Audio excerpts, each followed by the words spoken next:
सबसे पहले तो भाई सभागार में उपस्थित जितने भी श्रोतागण हैं और साहित्यकार लोग हैं, उनका इस बात के लिए विशेष आभारी हूँ कि लगभग 3 घंटे से वो डटे हुए बड़े धैर्य के साथ। कार्यक्रम लंबा हो चुका है, इसलिए मैं अधिक बोलना नहीं चाहूंगा। और साथ में ये भी है कि इस पुस्तक के बारे में और लेखक अनिल कुमार श्रीवास्तव जी के बारे में, जो मेरे सगे भांजे हैं, इनके व्यक्तित्व के बारे में बहुत सी साहित्यिक विभूतियों ने और इनके मित्रों ने और मंच पर जो हमारे मुख्य अतिथि है, विशिष्ट अतिथि जी है, इन सब लोगों ने जो है विस्तार से प्रकाश डाल दिया है। साथ ही साथ साहित्यकार दुबे के जो त्रिवेणी प्रसाद दुबे हैं और मंजू सक्सेना ने तो इस किताब की एक अच्छी खासी समीक्षाएं प्रस्तुत कर दी। अब मैं इस सभागार में उपस्थित हमारी श्रद्धेय 90 वर्षीय भाभी जी शकुंतला देवी श्रीवास्तव जी, इस समारोह के मुख्य अतिथि चमन जी अखिलेश श्रीवास्तव जी,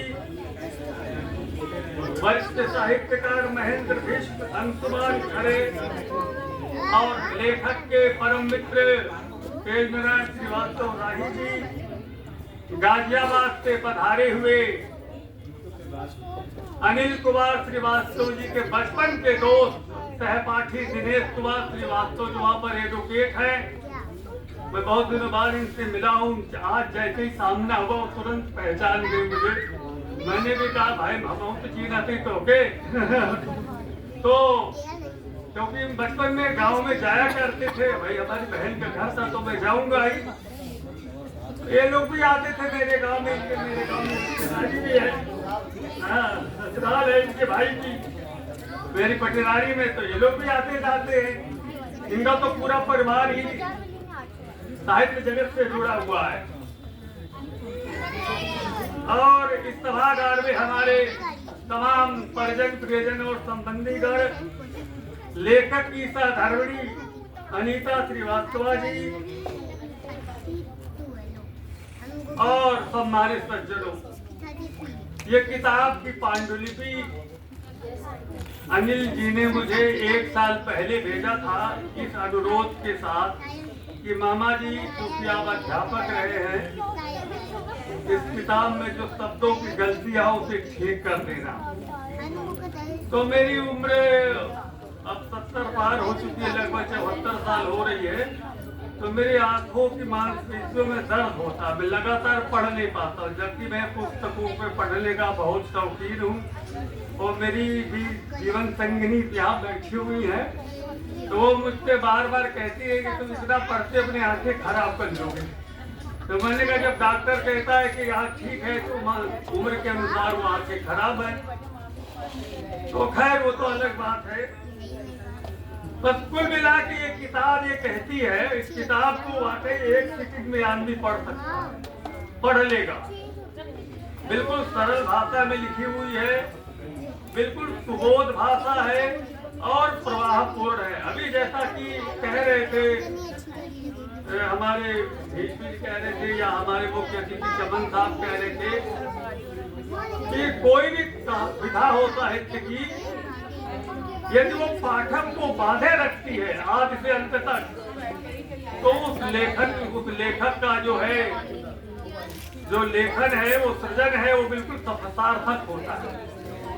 देखो आमतौर पर बहुत से ऐसे लेख होते हैं, बहुत सी किताबें होती है, 2-4 पन्ना पाठक पढ़ता हो छोड़ देता है। तो इस किताब को जो भी पढ़ेगा वो शुरू से लेकर अंत तक पढ़ता ही जाएगा। इनके पिताजी के बारे में, इनके बाबा जी के बारे में, इनके मामा लोगों के बारे में। हमारे 2 बड़े भाई थे जो इनके मामा हुए, वो मुझसे मतलब उम्र में काफी बड़े थे, अंतर था। तो इन लोगों को लखनऊ में स्थापित करने का श्रेय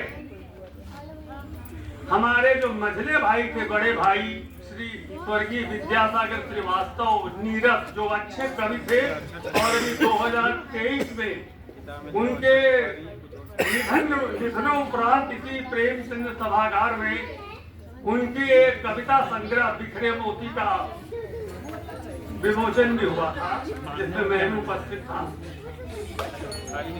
तो उन्होंने, वो बड़े संवेदनशील व्यक्ति थे, और इनके पिताजी को, जो मेरे आदरणीय जीजा जी हुए, जो अध्यापक थे, उनका शरीर तो गांव में रहता था बलिया में, लेकिन उनकी आत्मा लखनऊ में निवास करती।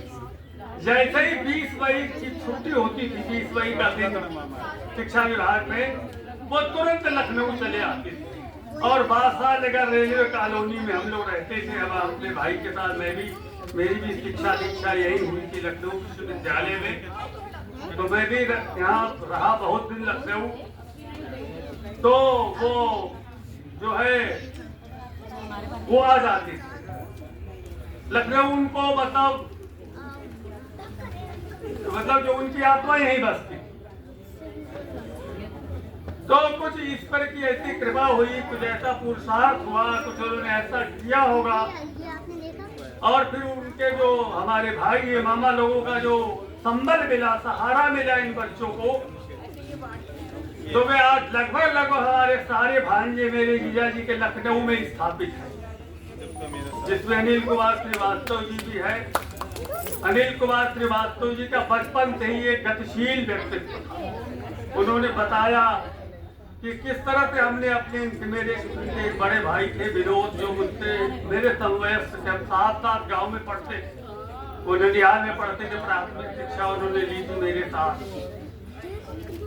टीबी का रोग हो गया, बचपन में आर्थिक अभाव था, जिला पंचायत के स्कूल जिला परिषद के हुआ करते थे, उनकी बड़ी खस्ता हालत थी, जो पुराने लोग जानते होंगे। वेतन मिलता नहीं था, मिलता भी जो था बहुत कम वेतन मिलता था।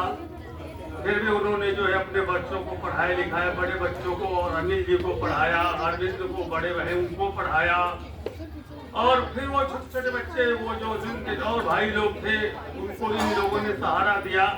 तो इनका जो व्यक्तित्व था बहुत बचपन से ये साहसिक थे।